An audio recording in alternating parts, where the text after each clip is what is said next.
Hi, this video is to help local communities prepare for Plan Week. This is the first of a three-part series. The first one basically focuses on the features of what Plan Week is. The other two videos relate to your role as a community member or maybe a member of the consortium, and also what to expect about Plan Week, what happens as a result of your commitment of time. First of all, Plan Week is available for all cities and counties in the 19-county region of Western North Dakota. It's really one of 6 overall deliverables. As you can see, item number 1, Economic Development Strategic Plans. Vision West North Dakota is also involved with other deliverables, including infrastructure needs planning, planning and zoning recommendations, project schematics, entrepreneurship initiative, and then ultimately the regional plan for sustainable development. But for this product, basically, it is all about local economic development and economic diversification strategic planning. The work that we're doing locally in each of the 19 counties and the respective cities then bubbles up into the development of this regional plan for sustainable development. So we'll do all of our local work in 2012 and then move into the regional plan in 2013. The purpose of a local economic development or economic diversification strategic plan is twofold. One is to focus on the economic development strategies that are beneficial to cities and counties, and then secondly, the issue of quality of life, which has become so critical to the communities throughout the area that are dealing with these growth dynamics. So Plan Week basically is a commitment of 13 hours of intensive thinking about your community and its future. And this time can be split over 2, 3, 4, or 5 days.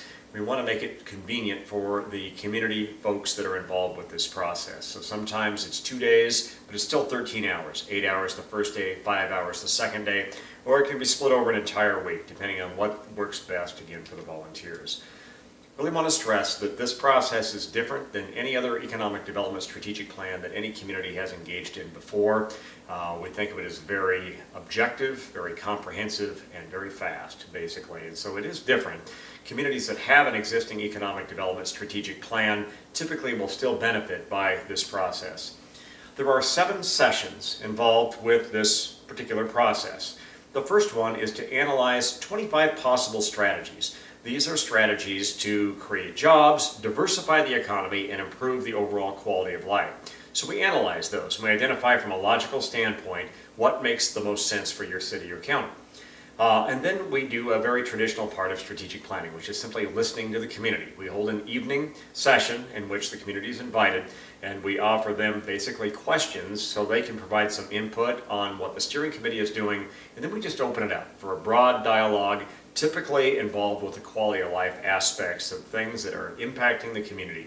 Issues such as housing, transportation, safety, emergency services, and the like typically come up. Then we talk about the capacity to implement a strategic plan. This relates to how your community is organized. Do you have an economic development office? What is the role of the planning director? How does the Chamber of Commerce fit in? All of those types of roles, what is the capacity? What's the availability of funding to do the work at all?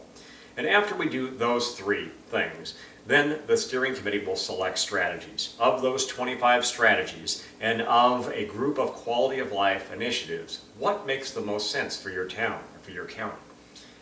And then from there, a very unique part of the process is the assigning of action steps. This is entirely the role of local community leaders, basically to figure out who is going to do what by when.